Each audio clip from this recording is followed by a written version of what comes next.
Hello વિદ્યાર્થી મિત્રો, કેમ છો? સરસ મજામાં છે ને? તો હવે આપણે આ ચેપ્ટરનો 12મો લેક્ચર, અને 12મા લેક્ચરની અંદર આપણે ઉદ્દીપન વિશે શીખવાના છે. પણ ઉદ્દીપન વિશે શીખવા પહેલાં આપણે લાસ્ટ લેક્ચરની અંદર ખાસ કરીને અધિશોષણના ઉપયોગો વિશે શીખેલા છે.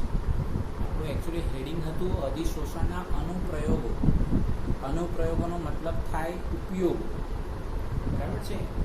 તો એની અંદર આપણે એવી સ્પષ્ટતા કરેલી કે દાખલા તરીકે સબ્જેક્ટિવની અંદર આપણને એ પ્રશ્નનો જવાબ પૂછાય 3 માર્ક્સની અંદર, તો એની અંદર આપણે એક્ઝેક્ટ જોવા જઈએ તો 6 મુદ્દાઓ આપણે લખવાના થાય, 6 પોઈન્ટ આપણે લખવાના થાય.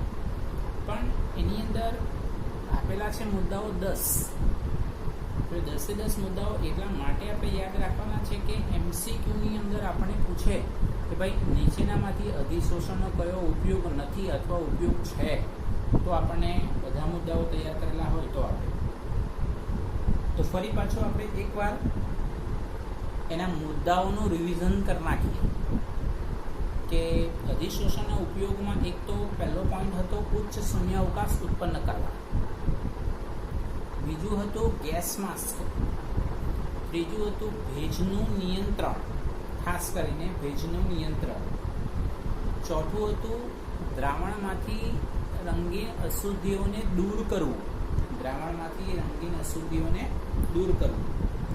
ત્યાર પછી વિસમાંગ ઉદ્દીપન, આ મુદ્દો ખાસ આપણે ધ્યાનમાં રાખવાનો. અને વિસમાંગ ઉદ્દીપન જે મુદ્દાની સ્પષ્ટતા આપણે આ ચેપ્ટરમાં હવે પછીના ટોપિકમાં કરવાના છે કે હેબર વિધિમાં પ્રક્રિયક અને નિપજની કલા છે વાયુ, પરંતુ ઉદ્દીપક છે ઘન, એટલે આપણે એને વિસમાંગ ઉદ્દીપન તરીકે ઓળખાવી શકીએ. ત્યાર પછી નિષ્ક્રિય વાયુઓનું અલગીકરણ, એ મુદ્દો હતો. પછી ફીણ પ્લવન પદ્ધતિ કે જેની અંદર અધિશોષક તરીકે ટર્પેન્ટાઇન ઓઇલ કે પાઇન ઓઇલનો આપણે સલ્ફાઇડયુક્ત કાચી ધાતુનું સંકેન્દ્રણ કરવા માટેનો આપણે ઉપયોગ કરતા હતા. અધિશોષણ સૂચકો, બસ ફ્લોરેસિન, નિયોસિન, આવા જે છે ખાસ કરીને અધિશોષણ સૂચકોનો આપણે અનુમાપનની અંદર ખાસ કરીને હેલાઇડ, સિલ્વર હેલાઇડનો જે છે અનુમાપનની અંદર પછી સૂચક તરીકે આપણે એનો ઉપયોગ કરેલો છે. અને છેલ્લો પોઈન્ટ હતો ક્રોમેટોગ્રાફી વિશ્લેષણ. તો આ પ્રમાણેના જે 10 મુદ્દાઓ છે વિદ્યાર્થી મિત્રો, એ 10 મુદ્દાઓને આપણે યાદ રાખવાનું છે. પછી એની અંદરની ડિટેલની ચર્ચા તો આપણે પરફેક્ટ તૈયાર કરેલું હોય, લખીને તૈયાર કરેલું હોય એટલે યાદ આવે. તો હવે આજનો જે ટોપિક છે ઉદ્દીપન, એના વિશેની થોડીક માહિતી એકચ્યુઅલી ખરેખર બરાબર યાદ હોય તો એ આપણે સંતુલનના ચેપ્ટરની અંદર શીખીને આવેલા છે. અને એ સંતુલનની અંદર બરાબર યાદ હોય તો એ સેટેરિયરના સિદ્ધાંત ઉપર અસર કરતા પરિબળો, અને સેટેરિયરના સિદ્ધાંત ઉપર અસર કરતા પરિબળોની અંદર એક મુદ્દો ઉદ્દીપકની અસર, એવું પણ આપણે સમજીના છે. તો એ ઉદ્દીપક વિશેની સમજ અને એ ઘટના જે ઉદ્દીપન છે એ શું છે એને આપણે હવે પછી સમજીશું. તો એકચ્યુઅલી ખરેખર આ આખો ટોપિક સબ્જેક્ટિવને રિલેટેડ છે કે ઉદ્દીપન વિશે સમજાવો. કેટલા માર્કનો પ્રશ્ન પૂછાયેલો છે એ ખાસ જોવા. ઉદ્દીપન વિશે સમજાવો, ઉદ્દીપનના પ્રકાર વિશે સમજાવો, તો એ અલગ પ્રશ્ન થઈ જશે. ઉદ્દીપનના પ્રકાર વિશે સમજાવો એમ કે તો ઉદ્દીપન વિશે સમજાવો એનો મતલબ કે ઉદ્દીપક એટલે શું, ઉદ્દીપકના ઉદાહરણ આપવાના, સાથે એની વિશિષ્ટતા જણાવવાની, એમાં જે પ્રવર્ધક અને ઉદ્દીપકે વિષ આવે છે એના વિશેની સ્પષ્ટતા તમારે કરવાની થાય. બરાબર છે? તો શરૂઆત આપણે ઉદ્દીપનની વ્યાખ્યાથી કરીએ, પરંતુ તે પહેલાં આપણે ઉદ્દીપકની વ્યાખ્યાને સમજીશું. કે ભાઈ જે પદાર્થ રાસાયણિક પ્રક્રિયાની અંદર રાસાયણિક પ્રક્રિયાનો વેગ વધારે, રાસાયણિક પ્રક્રિયામાં ભાગ લેતો નથી, રાસાયણિક પ્રક્રિયામાં ભાગ લેતો નથી, પણ પ્રક્રિયાને અંતે ફેરફાર સિવાય કોઈ પણ જાતનો ફેરફાર વગર એ મૂળ સ્વરૂપે પાછો મળે ને રાસાયણિક પ્રક્રિયાનો વેગ વધારે, અથવા તો આપણે એમ કહીએ કે જે રાસાયણિક પ્રક્રિયા છે એને ઓછા સમયમાં કમ્પ્લીટ કરીને આપે, તેને આપણે ઉદ્દીપક તરીકે ઓળખાવી શકાય. અને આ જે પરિઘટના છે તેને ઉદ્દીપન તરીકે ઓળખાવી શકાય. તો જો વિદ્યાર્થી મિત્રો અહીંયા સ્પષ્ટ ડેફિનેશન આપેલી છે. જે પદાર્થ રાસાયણિક પ્રક્રિયામાં વપરાતો નથી, ખાસ ધ્યાનમાં રાખીશું, જે પદાર્થ રાસાયણિક પ્રક્રિયામાં વપરાતો નથી, મૂળ સ્વરૂપે પાછો મળે, પ્રક્રિયાને અંતે મૂળ સ્વરૂપે પાછો મળે, પરંતુ રાસાયણિક પ્રક્રિયાનો વેગ વધારે અથવા પ્રક્રિયા નિપજ તરફ જવાના સમયમાં ઘટાડો કરે તેવા પદાર્થને ઉદ્દીપક કહે છે. અને આ પરિઘટનાને ઉદ્દીપન તરીકે ઓળખવામાં આવે છે. બરાબર છે. જો ફરી પાછી ડેફિનેશનને આપણે બરાબર સમજવાનો પ્રયત્ન કરીશું. જે પદાર્થ રાસાયણિક પ્રક્રિયામાં વપરાતો નથી, આ શબ્દ ઉપર વધારે ભાર આપીશું, મૂળ સ્વરૂપે પાછો મળે પરંતુ રાસાયણિક પ્રક્રિયાનો વેગ વધારે અથવા પ્રક્રિયા નિપજ તરફ જવાના સમયમાં ઘટાડો કરે તેવા પદાર્થને ઉદ્દીપક કહે છે. અને આ પરિઘટનાને ઉદ્દીપન તરીકે ઓળખવામાં આવે છે. તો આ એક્ઝેક્ટ ઉદ્દીપનની વ્યાખ્યા તરીકે ઓળખવામાં આવતું જોવા મળે છે. આપણે સમજાય છે અને એકદમ ઈઝી છે. બરાબર છે. હવે એના ઉદાહરણને સમજવાનો પ્રયત્ન કરીએ. અહીંયા તો આપણને એક જ ઉદાહરણ આપ્યું છે, આના સિવાયનું બી ઉદાહરણ તમે જાતે લખી શકો ઉદ્દીપનના ટોપિક. પોટેશિયમ ક્લોરેટ, એટલે બરાબર યાદ કરી લઈએ, પોટેશિયમ ક્લોરેટનું સૂત્ર આવે KClO3, જે ખરેખર ઓક્સિજન ડાયોક્સિજન વાયુની બનાવટમાં આ સમીકરણ કમ્પ્લીટલી આવી ગયેલું છે. અને ત્યાં આપણે મેંગેનીઝ ડાયોક્સાઇડ જે ઉદ્દીપક તરીકે કામ કરે છે ત્યાં આપણે સ્પષ્ટ માહિતી આપી.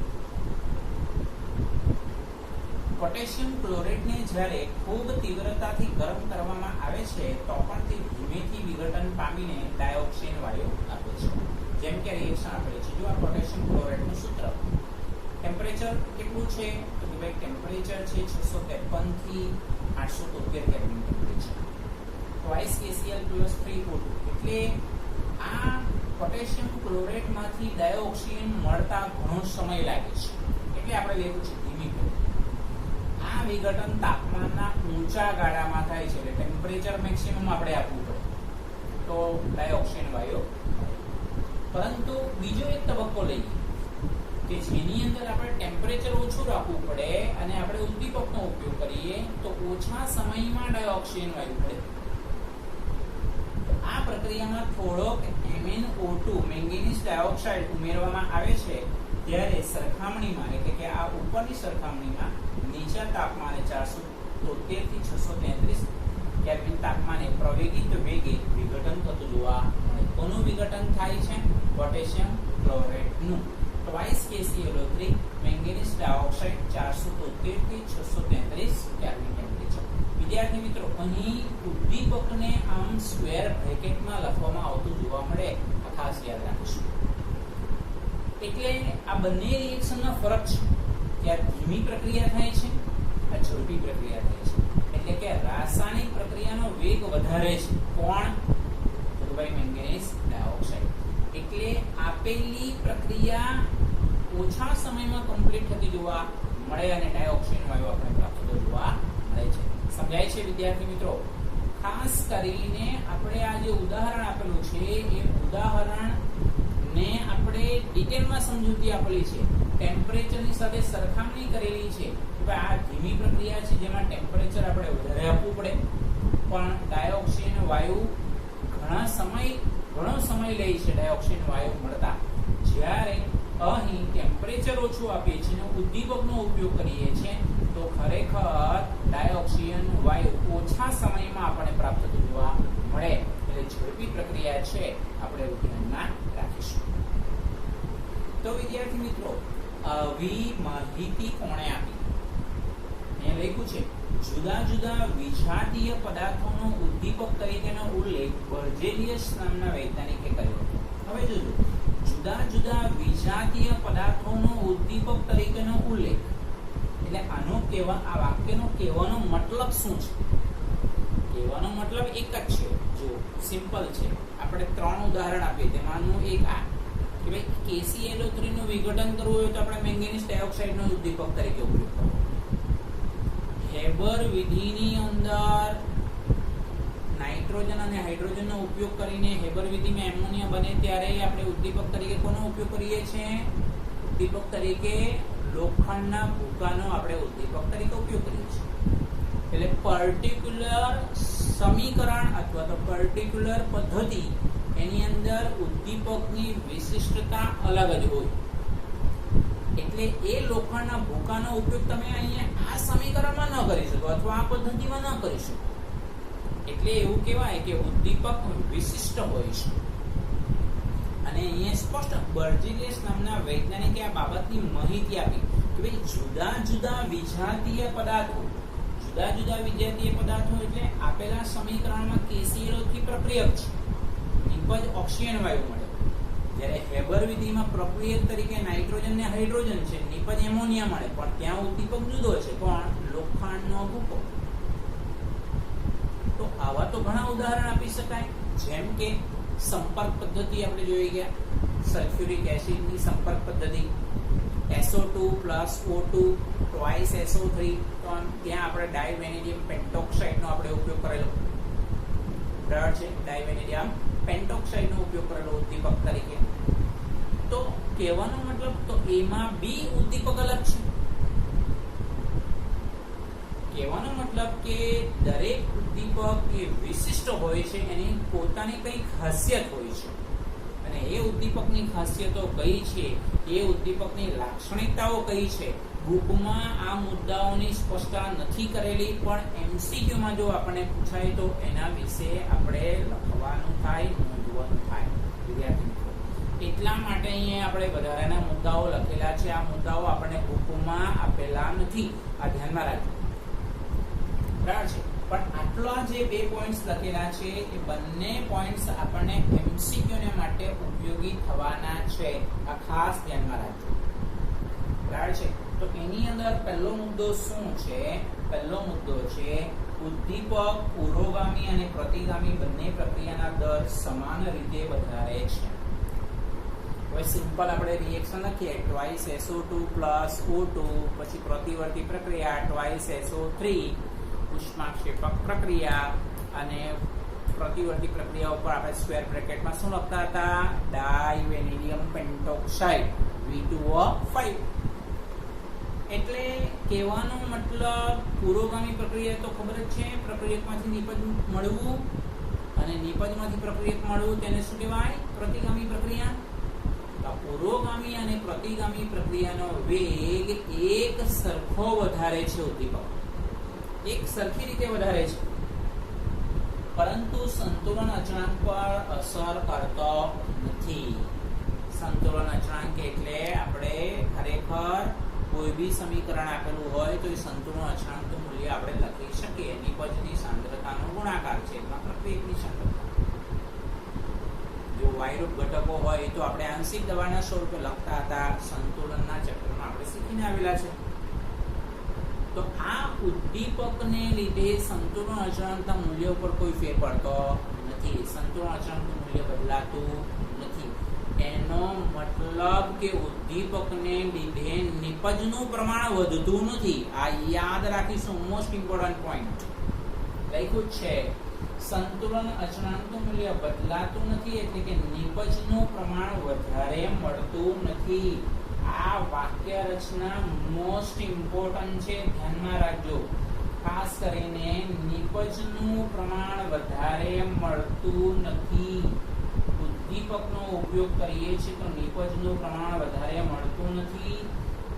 સંતુલન અચળાંક ઉપર એની કોઈ અસર થતી નથી. એટલે કે સંતુલન અચળાંકનું મૂલ્ય બદલાતું નથી. આ વાક્ય રચના મોસ્ટ ઇમ્પોર્ટન્ટ છે, ધ્યાનમાં રાખજો. ઉદ્દીપક વિશે કયું વિધાન સાચું છે, કયું વિધાન ખોટું છે, આ ચેપ્ટરમાંથી ગુજકેટના પેપરમાં પ્રશ્ન પૂછાઈ ચૂકેલો છે, ધ્યાન રાખજો. બરાબર છે. તો આ એક સૌથી મોસ્ટ ઇમ્પોર્ટન્ટ બરાબર છે. ઉદ્દીપકની લાક્ષણિકતા આપણે કહીએ, ઉદ્દીપકની વિશિષ્ટતા કહીએ, તો આ મુદ્દાને આપણે બરાબર ધ્યાનમાં રાખવાનું છે. ત્યાર પછી બીજો એનો પોઈન્ટ છે, અને બીજો પોઈન્ટ છે ઉદ્દીપક પ્રક્રિયાની સક્રિયકરણ ઉર્જા ઘટાડે જેથી પ્રક્રિયા ઓછા સમયમાં પરિણમે. તો આ મુદ્દો બી આપણે એકચ્યુઅલી ખરેખર અગાઉના ચેપ્ટરમાં શીખીને આવેલા છે. સક્રિયકરણ ઉર્જા શું છે એ આપણને ખબર જ છે. સક્રિયકરણ ઉર્જા એટલે પ્રક્રિયકના અણુ પાસે રહેલી ન્યૂનતમ ઉર્જા. પ્રક્રિયકના અણુઓ પાસે રહેલી ન્યૂનતમ ઉર્જા જેને સક્રિયકરણ ઉર્જા તરીકે ઓળખાવી શકાય. તો આ ધ્યાન રાખજો કે ભાઈ ઉદ્દીપકનું કાર્ય શું છે. ઉદ્દીપકના બે કાર્ય છે. રાસાયણિક પ્રક્રિયાનો વેગ વધારે. તો કેવી રીતે વધારે? તો સક્રિય પ્રક્રિયાની સક્રિયકરણ ઉર્જા ઘટાડી. કહેવાનો મતલબ સક્રિયકરણ ઉર્જા અને રાસાયણિક પ્રક્રિયાનો વેગ એકબીજાના વ્યસ્ત પ્રમાણમાં છે. આ મુદ્દો આપણે ખાસ કરીને ધ્યાનમાં રાખવાનો છે. એટલે ઉદ્દીપકની લાક્ષણિકતા બે છે. નંબર 1, ઉદ્દીપક પુરોગામી અને પ્રતિગામી પ્રક્રિયાનો વેગ એક સરખી રીતે વધારે છે, એટલે સંતુલન અચળાંક ઉપર કોઈ અસર થતી નથી. એનો મતલબ થયો સંતુલન અચળાંકનું મૂલ્ય બદલાતું નથી, એટલે કે નિપજનું પ્રમાણ વધતું નથી. અને સેકન્ડ, ઉદ્દીપક પ્રક્રિયાની સક્રિયકરણ ઉર્જાનું મૂલ્ય ઘટાડે જેથી પ્રક્રિયા ઓછા સમયમાં કમ્પ્લીટ થતી જોવા મળે. આપણે એવું ધ્યાન રાખીશું. તો ઉદ્દીપનના ટોપિકમાં જ્યારે થિયરી પૂછાય ત્યારે તમારે આ મુદ્દાઓ ન લખો તો ચાલે, પણ આપણે અહીંયા એક્સ્ટ્રા મુદ્દા કેમ લખ્યા છે કે આ જે પોઈન્ટ્સ છે એ પોઈન્ટ્સ આપણે એમસીક્યુ ને માટે ધ્યાનમાં રાખવાના છે. આ ધ્યાનમાં રાખશું. આ પોઈન્ટ્સ આપણે એમસીક્યુ ને માટે ખાસ યાદ રાખવાના છે. બરાબર છે? એટલે ધ્યાનમાં રાખીશું. ત્યાર પછી આની અંદર છે થિયરી કમ્પ્લીટ નથી થઈ. સમજો, થિયરીની અંદર આપણે ઉદ્દીપન વિશે સમજાવો એટલે આપણે પહેલા ઉદ્દીપકની વ્યાખ્યા આપી, ઉદ્દીપનની વ્યાખ્યા આપી, એનો એક એક્ઝામ્પલ સમજાયું, અને પછી આપણે આ એમસીક્યુ માટેનો એક પોઈન્ટ સમજેલા છે. તો હવે જો આ જ ઉદ્દીપકની અંદર વિદ્યાર્થી મિત્રો ખાસ કરીને હવે પોઈન્ટ આવે છે પ્રમોટર એટલે પ્રવર્ધક અને વિષ એટલે પોઈઝન. બરાબર છે? તો પ્રવર્ધક છે શું? તો બરાબર યાદ હોય તો આપણે આ વસ્તુ પ્રવર્ધક વિશેની માહિતી ખરેખર પી બ્લોકમાં શીખીને આવેલા છે. પી બ્લોકમાં શીખીને આવેલા છે, અને એ પણ હેબર વિધિની અંદર જ શીખીને આવેલા છે. બરાબર યાદ કરીએ. બરાબર છે કે ભાઈ લોખંડનો ભૂકો હેબર વિધિમાં ઉદ્દીપક તરીકે ઉપયોગ થાય, પરંતુ એની સાથે પ્રવર્ધક તરીકે K2O જૂના જમાનામાં એટલે કે પહેલાના સમયમાં K2O પ્લસ Al2O3 નો છે, એટલે કે K2O પ્લસ Al2O3 નો પ્રવર્ધક તરીકે ઉપયોગ થતો હતો. મોલિબ્ડેનમનો બી પ્રવર્ધક તરીકે ઉપયોગ થતો હતો. તો એના વિશેની વાત છે. તો આ પ્રમોટર અથવા પ્રવર્ધક કોને કહેવાય? એટલે ઉદ્દીપકની કાર્યક્ષમતા વધારે એવો પદાર્થ. એટલે ઉદ્દીપકની અંદર એ પદાર્થ ઉમેરી એટલે એની કાર્યક્ષમતા વધી જાય. આપણે ઘણા બધા ન્યૂઝ બી સાંભળીએ છીએ કે ભાઈ દોડવાની સ્પર્ધાની અંદર કોઈ એથ્લીટે પોતાની કાર્યક્ષમતા વધારવા માટે ડ્રગ્સ લીધેલું, અને પાછળથી જ્યારે ચેકિંગ થયું ત્યારે ખબર પડી કે ભાઈ આ ફર્સ્ટ વિનર કેમ બન્યું, તો એને ડ્રગ્સ લીધેલું, જેથી કરીને એની કાર્યક્ષમતા વધી ગઈ. એવી જ રીતે એવો પદાર્થ કે ભાઈ ઉદ્દીપકની સક્રિયતામાં વધારો કરે, ઉદ્દીપકની કાર્યક્ષમતામાં વધારો કરે તેવો ઉમેરવામાં આવતો પદાર્થ તેને પ્રમોટર એટલે પ્રવર્ધક તરીકે ઓળખાવીશું. પ્રમોટર શબ્દ અંગ્રેજી શબ્દ બી યાદ રાખવાનો છે, અને એની અંદર આપણે ઉદાહરણ આ જ આપેલું છે. ભાઈ હેબર વિધિની અંદર ખાસ કરીને હેબર વિધિમાં મોટે ભાગે લોખંડના ભૂકાની સાથે મોલિબ્ડેનમ પ્રવર્ધક તરીકે આપણે ઉપયોગ કરીએ છીએ. મેન્શન આઉટ કરેલું છે. જો પ્રક્રિયામાં ઉમેરવામાં આવતા કેટલાક વિશિષ્ટ પદાર્થો જે માત્ર ઉદ્દીપકની સક્રિયતામાં વધારો કરે છે તેમને પ્રબોધકો કહે છે. દાખલા તરીકે એમોનિયાના ઉત્પાદનની હેબર પદ્ધતિમાં ઉમેરેલ મોલિબ્ડેનમ જે ઉદ્દીપક તરીકે લીધે Fe માટે પ્રબોધક તરીકે કાર્ય કરે છે. જો એકચ્યુઅલી ખરેખર અહીંયા જોવા જોઈએ તો રિએક્શનની અંદર આપણે બુકની અંદર ભલે ન આપ્યું હોય પણ આપણે આટલી સ્ક્વેર બ્રેકેટ લખવું જોઈએ તો આપણને ખબર પડે કે ભાઈ ઉદ્દીપક કોણ છે.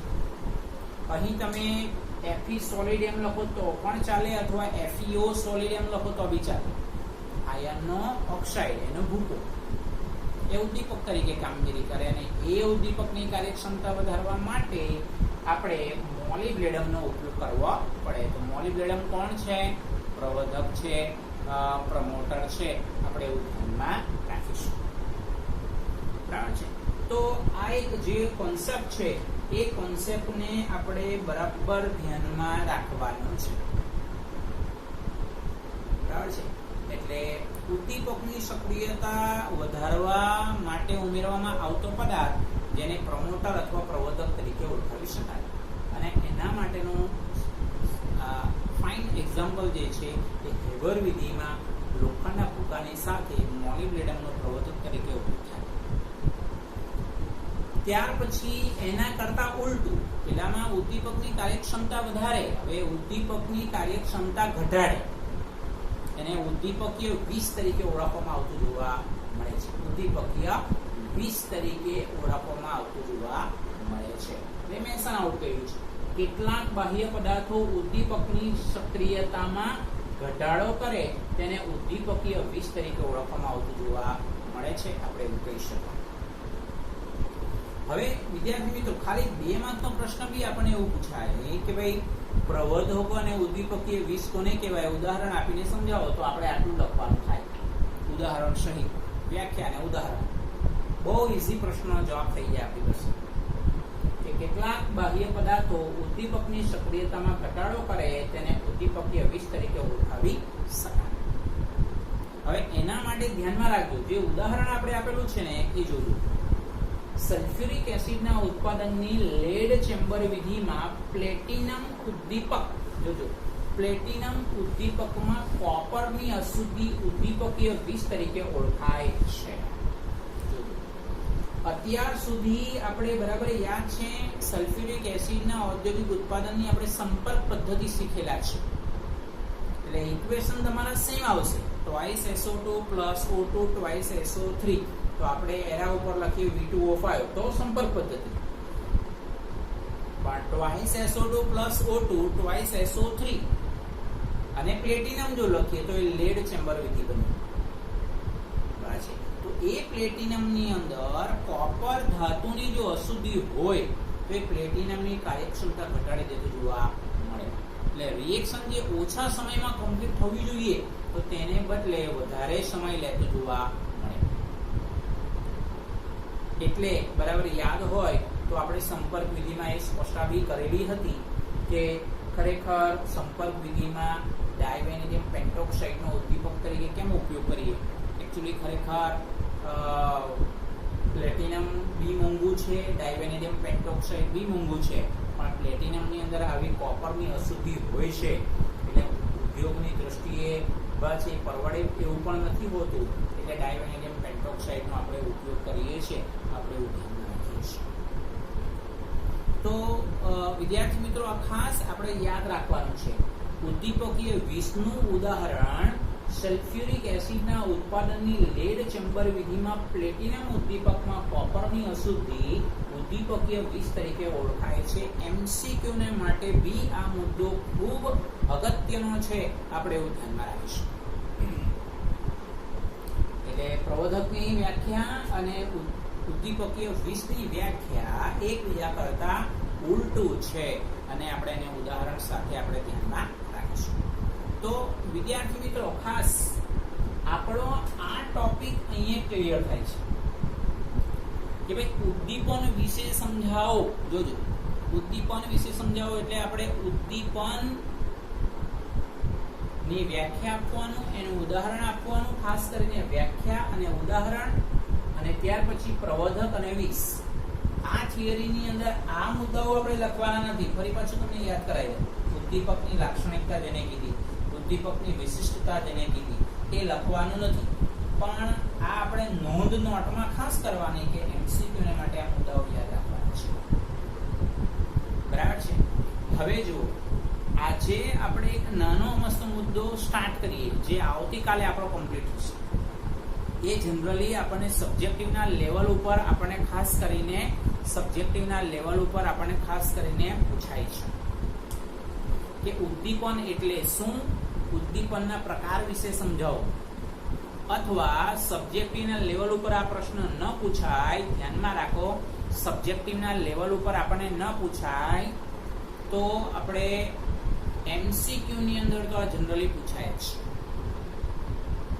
તો ઉદ્દીપનના પ્રકાર 2 છે. આ ટોપિક આપણે નેક્સ્ટ લેક્ચરની અંદર પણ જોઈશું. કેમ? કારણ કે આ ટોપિક મોટો છે. એક પ્રકાર આપણે જોઈ લઈએ, બીજો પ્રકાર નેક્સ્ટ લેક્ચરની અંદર આપણે સમજીશું, જેને આપણે વિસમાંગ ઉદ્દીપન કહેવાના છે. તો પહેલો પ્રકાર છે સમાંગ ઉદ્દીપન અને બીજો પ્રકાર છે વિસમાંગ ઉદ્દીપન. તો સમાંગ ઉદ્દીપન કોને કહેવાય?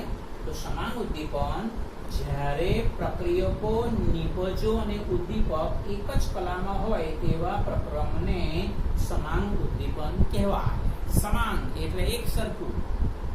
પ્રક્રિયકો, નિપજો અને ઉદ્દીપક બધાની ભૌતિક સ્થિતિ એક સરખી, એક જ કલાનો મતલબ ભૌતિક સ્થિતિ એક સરખી, તો તેને આપણે સમાંગ ઉદ્દીપન કહેવાય છે. વ્યાખ્યા એકદમ સરળ છે. સબ્જેક્ટિવના લેવલ ઉપર પૂછે કે ભાઈ ઉદ્દીપન એટલે શું, તેના પ્રકાર સમજાવો, તો આપણે અહીંયા પહેલા ઉદ્દીપનની વ્યાખ્યા તમારે આપવાની, પછી એનું ઉદાહરણ આપવાની જરૂરિયાત નથી. કેમ? કારણ કે એના પ્રકારમાં આપણે ઉદાહરણ આપવાના જ છે. એટલે સમાંગ ઉદ્દીપન એટલે એવી ઘટના અથવા એવી પ્રક્રમ કે જેમાં પ્રક્રિયક, નિપજ અને ઉદ્દીપક એક જ કલામાં હોય તો તેને સમાંગ ઉદ્દીપન કહેવાય.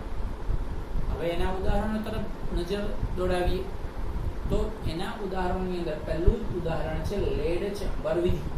જો આપણે હમણાં સ્પષ્ટતા કરી, લેડ ચેમ્બર વિધિની અંદર 2 પ્રકારના ઉદ્દીપકનો ઉપયોગ થાય. એક પ્લેટિનમની જે વાત કરી તે, આ ઉપરાંત નાઇટ્રિક ઓક્સાઇડનો બી ઉપયોગ થાય. twice SO2 plus O2 NO gas twice SO3. આ લેડ ચેમ્બર વિધિનું સમીકરણ છે. પણ પ્લેટિનમનો બી તમે ઉપયોગ કરી શકો અને અહીંયા નાઇટ્રિક ઓક્સાઇડનો બી ઉપયોગ કરી શકો. તો અહીંયા જુઓ પ્રક્રિયકો કોણ છે? SO2 અને O2 જેની વાયુરૂપ કલા છે, નિપજ વાયુરૂપ કલા છે. તો અહીં ઉદ્દીપક ધ્યાનમાં રાખો, ઉદ્દીપકને ખાસ કરીને કહું છું એને સ્ક્વેર બ્રેકેટમાં જ ખાસ કરીને મેન્શન આઉટ કરવું. એટલે ઉદ્દીપકની કલા બી કેવી છે? વાયુરૂપ જ છે. એટલે આપણે ડેફિનેશન બરાબર આવે. પ્રક્રિયક SO2 અને O2, નિપજ SO3 અને ઉદ્દીપક એટલે કે નાઇટ્રિક ઓક્સાઇડ બધા જ એક જ ભૌતિક સ્થિતિ છે ને તે કઈ છે? વાયુરૂપ. સેકન્ડ એક્ઝામ્પલ, એસ્ટરનું જળ વિભાજન. તો એસ્ટરનું જળ વિભાજન એટલે આ છે તમારું મિથાઇલ એસિટેટ એસ્ટર. આપણને ખબર છે, ઓર્ગેનિક કેમિસ્ટ્રીમાં બી શીખીને આવેલા છે. મિથાઇલ એસિટેટ કહેવાય આને, મિથાઇલ એસિટેટ. મિથાઇલ એસિટેટ અને પાણી એટલે લિક્વિડ ભૌતિક સ્થિતિ. તો હાઇડ્રોક્લોરિક એસિડ જે ઉદ્દીપક છે એટલે આપણે અહીંયા ખાલી H+ લખીએ તો પણ ચાલે. તો આપણને શું મળે? નિપજ એસિડિક એસિડ અને મિથેનોલ. આ પ્રમાણે મળે છે. એસિડિક એસિડ અને મિથેનોલ આપણને પ્રાપ્ત થતું જોવા મળે. તો અહીંયા જુઓ, પ્રક્રિયકો અને નિપજોની બધાની ભૌતિક સ્થિતિ એક સરખી છે. લિક્વિડ અને એક્વિયસ એક સરખું જ કહેવાય. અને HCl લિક્વિડ એ પણ છે. એટલે બધાની ભૌતિક સ્થિતિ એક સરખી છે લિક્વિડના ફોર્મમાં. એટલે સેકન્ડ છે એસ્ટરનું જળ વિભાજન. હવે થર્ડ આપણે કહીશું સુક્રોઝનું જળ વિભાજન અથવા સુક્રોઝનું વ્યુત્ક્રમણ. આ શબ્દ જરા અટપટાવ છે. વ્યુત્ક્રમણને આપણે બહુ ડિટેલમાં છે ને જૈવિક અણુના ચેપ્ટરમાં શીખીશું. વ્યુત્ક્રમણ એટલા માટે કહીએ કે અહીંયા આ ખાંડ જેને સુક્રોઝ કહેવાય, અને આપણે સુક્રોઝ કહીશું, સુક્રોઝ અથવા ખાંડ, એનું પાણીમાં જલીય દ્રાવણ. તો ઉદ્દીપક તરીકે કોણ? એસિડ. એસિડ એટલે કોણ? Sulphuric acid. તો એનાથી શું મળે? ગ્લુકોઝ અને ફ્રુક્ટોઝ. એટલે આ કાર્બોદિત પદાર્થો છે. પછી આ તમારા આ મોનોસેકેરાઇડ કહેવાય, મોનોસેકેરાઇડ. જ્યારે આ પોલીસેકેરાઇડ કહેવાય. બસ એટલે કે ખાંડ જે છે એ ખાંડમાંથી આપણે ગ્લુકોઝ અને ફ્રુક્ટોઝ છૂટા પડતા જોવા મળે. એટલે એના પરિભ્રમણનું જે મૂલ્ય છે એ પરિભ્રમણનું મૂલ્ય આપણને વિરુદ્ધમાં મળે. એટલા માટે આપણે અહીંયા સુક્રોઝનું વ્યુત્ક્રમણ કહેવાય. એ જૈવિક અણુના ચેપ્ટરની અંદર બહુ ડિટેલમાં ચર્ચા કરીશું. હમણાં પૂરતું ખાલી આપણે આટલું યાદ રાખવાનું કે ખાંડનું જળ વિભાજન, જેમાં એસિડ ઉદ્દીપક છે, અને એ એસિડ ઉદ્દીપક છે કે જેની ભૌતિક સ્થિતિ પણ લિક્વિડ છે, તો ગ્લુકોઝ અને ફ્રુક્ટોઝ મળે છે, અને એના જલીય દ્રાવણ આપણને પ્રાપ્ત થવા મળે છે. આપણે તો વિદ્યાર્થી મિત્રો, સમાંગ ઉદ્દીપનનો જે આ પોઈન્ટ છે એ સમાંગ ઉદ્દીપનની અંદર આપણે 3 ઉદાહરણ ધ્યાનમાં રાખવાના છે. નંબર 1 લેડ ચેમ્બર વિધિ, નંબર 2 એસ્ટરનું જળ વિભાજન, અને નંબર 3 ખાંડ અથવા સુક્રોઝનું જળ વિભાજન. નેક્સ્ટ લેક્ચરની અંદર આપણે વિસમાંગ ઉદ્દીપન વિશે સમજીશું. એના 4 થી 5 એક્ઝામ્પલ છે, તો એને આપણે સમજીશું. તો ફરી પાછું આપણે આ નેક્સ્ટ ટાઈમ ડિસ્કશન કરીશું. તો વિદ્યાર્થી મિત્રો, આખો ટોપિક બરાબર લખીને તૈયાર કરજો. બરાબર છે? વિડીયો ગમ્યો તો ખાસ કરીને લાઈક કરો, ચેનલને સબસ્ક્રાઇબ કરો, બરાબર છે? મિત્રોને શેર કરો.